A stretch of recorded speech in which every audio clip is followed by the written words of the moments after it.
율법에는 계명과 율례와 규례가 있는데요.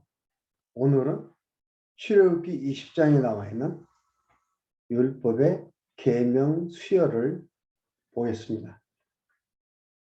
그래서 먼저 계명을 봤는데 계명에도 신적인 계명 수요가 있고 인적인 계명 수요가 있고 그리고 결론적 계명을 수요함이 나와서 세 부분으로 20장을 나누어 볼 수가 있습니다.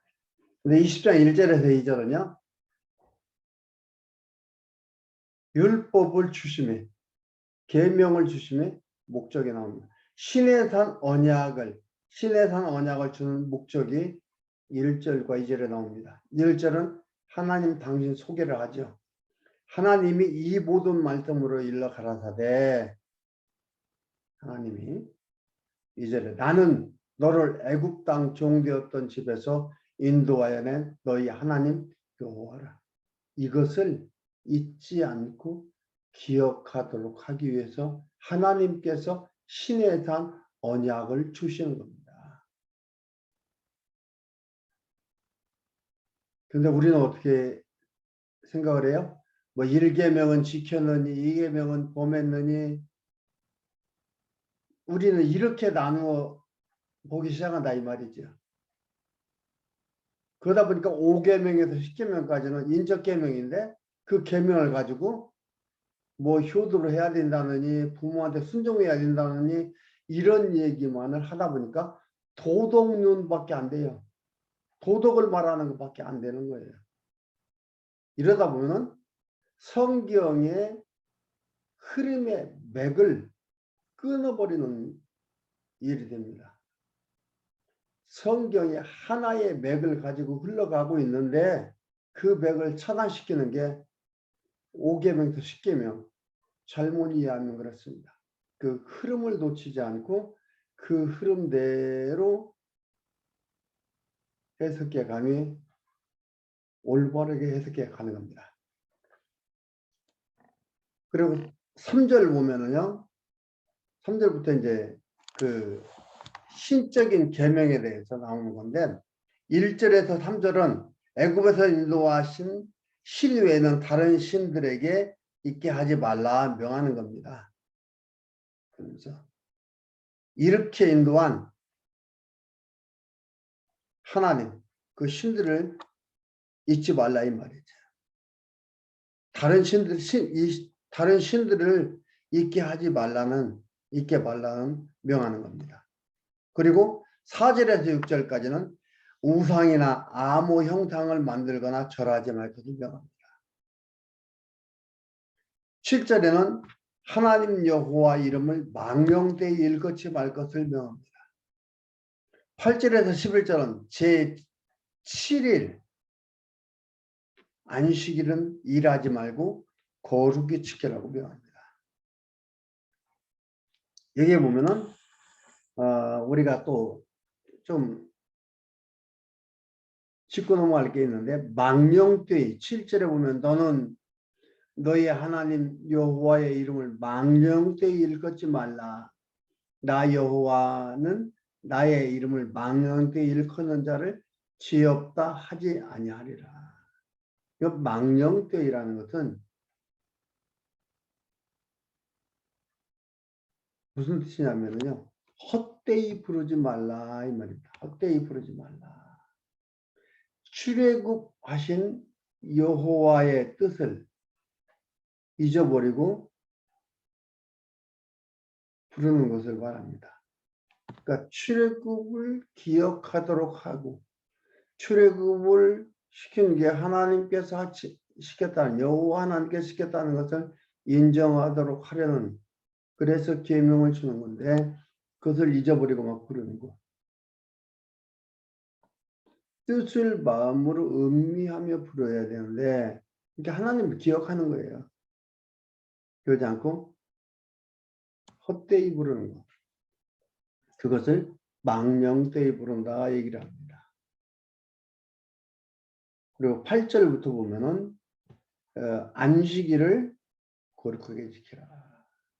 6일 동안은 힘써 일을 하고 7일은 너희 하나님 여호와의 안식일인즉 너나 네 아들이나 네 딸이나 일하지 말고 쉬라 이 말입니다. 이것도 뭐예요? 만나를 통해서도 교육을 시켰고 하나님께 애굽에서 종살이에서 벗어나 이제는 쉰다 이 말이에요. 7일 날에는 쉰다 이 말이에요. 그래서 해방시킨 하나님을 기억하는 거예요. 7일 날 해방시킨 하나님을 기억하게 하는 그런 것들입니다.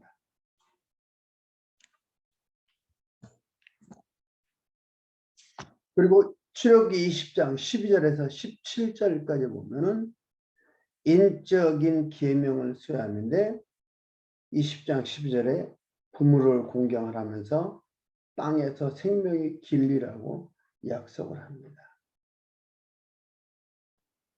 13절에서 14절까지는 백성에게 살인하거나 간음하지 말라는 계명을 명합니다. 15절에서 16절까지는 백성에게 도적질하거나 거짓 증거하지 말라고 명합니다. 17절에는 백성에게 이웃의 집과 모든 소유를 탐내지 말라고 명합니다. 이게 가만히 보면 도덕을 말하는 것 같아요. 그렇죠? 사람과 사람 사이에서의 관계를 바란다 그러고.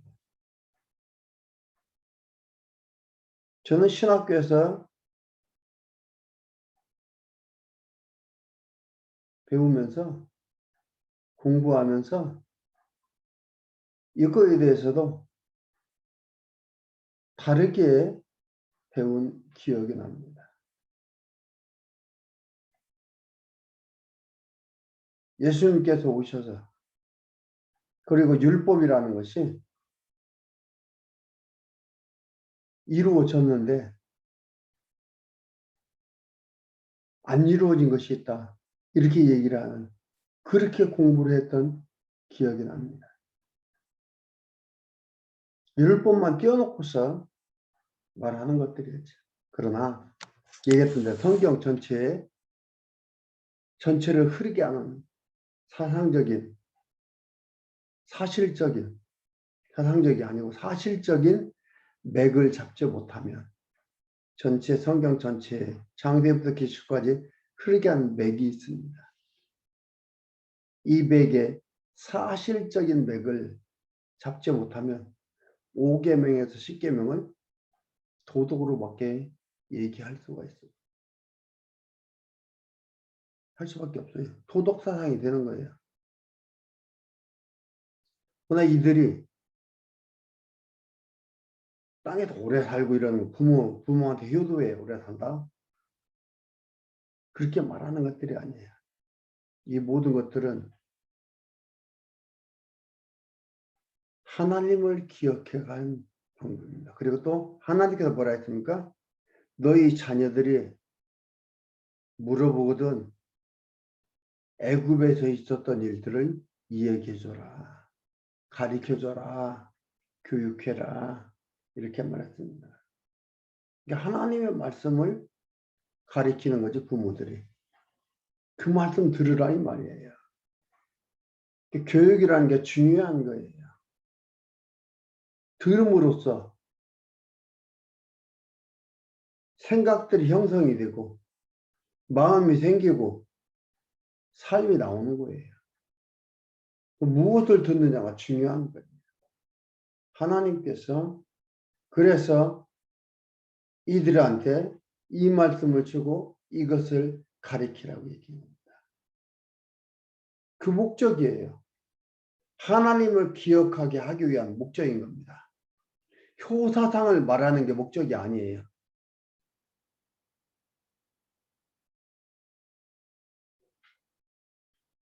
근데 우리 효사상을 얘기하잖아요.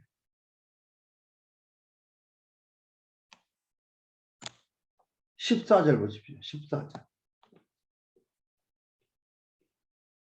간음하지 말지니라. 도적질하지 말지니라. 13절, 14절, 15절 살인하지 말지니라. 뭐 간음을요 질투로 불러가지고 질투하지 말지니라 이렇게 얘기하는 사람도 있었어요. 이건 뭐냐면 하나님께서 하나님의 언약하신 대로 하나님의 백성들을 번성케 하겠다 했잖아요. 바닷가의 모래와 같이 하늘의 별과 같이 많게 해주겠다 했어요. 이들이 번성하는 방법, 이들이 번창하는 방법, 번창하도록 하기 위해서 하나님께서는 이 약속을 이루어가기 위해서 이러한 계명들을 주는 겁니다. 그러니까 부분 부부 질서, 생활 질서, 가족 간의 질서, 이 질서들을 이렇게 주어서 이 질서 속에서 번성해 나가도록 해 나가는 것들이에요. 하나님께서 번성시키려고 하니까 하늘에서 막 떨어지는 것도 아니고 특별한 방법으로 하는 게 아니라 이러한 방법 속에서 서로의 질서를 주고 서로의 존중을 주고 이렇게 해서 이 일을 이루어 가도록 하는 겁니다. 그래서 이것은 지금 우리가 예수 그리스도께서 오셔서 우리가 그 예수 그리스도를 알고 그 은혜를 알고 그러고 나니까 우리가 어떻게 돼요? 우리가 또 많은 사람들한테 전도하고 그들을 또 듣고 깨닫고 동의해서 같이 믿게 되고 그 하나님의 백성들을 찾아 우리가 찾는 거죠. 찾아서 서로 전하고 하나 되어가고 통역자가 되어가고 이러는 거예요. 이게 번성케 하는 거예요. 이게 하늘의 별과 같이 땅의 모래와 같이 일어나는 것들이에요. 이런 것을 얘기해 주는 것들입니다. 그리고 세 번째로 결론적 계명 수요인데 18절에서 26절까지 18절에서 21절은 모세가 죽을까 염려에 두려워하는 백성들을 위로해 줍니다. 18절 읽어드리겠습니다. 18절에 뭇 백성이 우레와 번개와 나팔 소리와 산의 연기를 본지라 그들이 볼 때에 떨며 멀리 서서 모세에게 이르되 당신이 우리에게 말씀하소서 우리가 들으리라 하나님이 우리에게 말씀하시지 말게 하소서 우리가 죽을까 하나이다. 모세가 백성에게 이르되 두려워 말라 하나님이 강림하심은 너희를 시험하고 너희로 경외하여 범죄치 않게 하려 하십니다. 그러니까 범죄하지 마라. 그러니까 범죄하지 마라 아니고 범죄하지 않도록 않도록 하기 위해서 하나님께서 지금 이걸 이렇게 해준다. 그러니까 하나님께서 범죄하지 않고 살아가도록 하나님을 경외하며 살아가도록 하나님이 해 가시는 거예요. 우리의 삶을 깨닫고 알게 되는 건 뭐예요? 깨닫고 알면서 여호와 하나님을 경외하게 되는 거예요. 내 삶 속에서 하나님을 알고 주어진 삶을 살아가면서 하나님을 배워가며 거기에서 어떻게 돼요? 하나님을 경외하게 되는 거예요. 나를 자랑하고 나를 나타내는 게 아니고 하나님을 자랑하게 되는 거예요. 하나님을 경외하게 되는 거예요. 걱정하지 말라고 하잖아요. 21절에 백성은 멀리 섰고 모세는 하나님의 계신 흑암으로 가까이 가니라. 그리고 마지막 22절에서 26절 신상을 만들지 말고 단을 쌓고 제사를 드리라고 명합니다. 22절에 여호와께서 모세에게 이르시되 너는 이스라엘 자손에게 이같이 이르라 내가 하늘에서부터 너희에게 말하는 것을 너희가 친히 보았으니 너희는 나를 비겨서 은으로 신상이나 금으로 신상을 너희를 위하여 만들지 말고 내게 토단을 쌓고 그 위에 너의 양과 소로 너의 번제와 화목제를 드리라. 우상을 만들지 말고 단을 쌓고 거기에 제사 드리라 이 말이죠. 내가 무릇 내 이름을 기념하게 하는 곳에서 아무 데서 하는 게 아니고 하나님께서 하나님의 이름을 기념하게, 이런 것들이 다 뭐예요? 수동태에 하나님께서 하도록 하는 거예요. 곳에서 내게 강림하여 복 주시리라. 복 주리라. 내가 내게 돌로 단을 쌓거든 다듬은 돌로 쌓지 말라. 내가 정으로 그것을 쪼면 부정하게 함이라. 너는 층계로 내 단에 오르지 말라.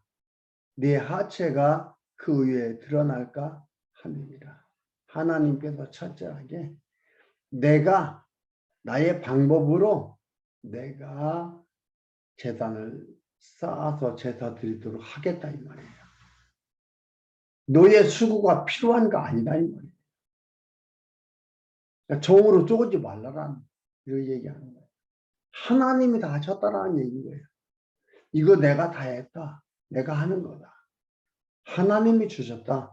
그걸 인정하고 그래서 그를 찬양하고 그를 경외하도록 하라는 겁니다. 그게 계명이에요. 율례와 규례도 다 그거예요. 하나님이 인정하고 그를 경외하며 살아가면 중요한 거죠.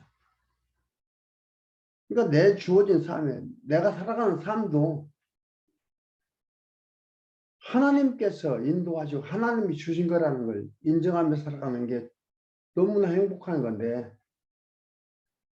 실제로 우리가 살아가면서 얼마나 치열하게 삽니까?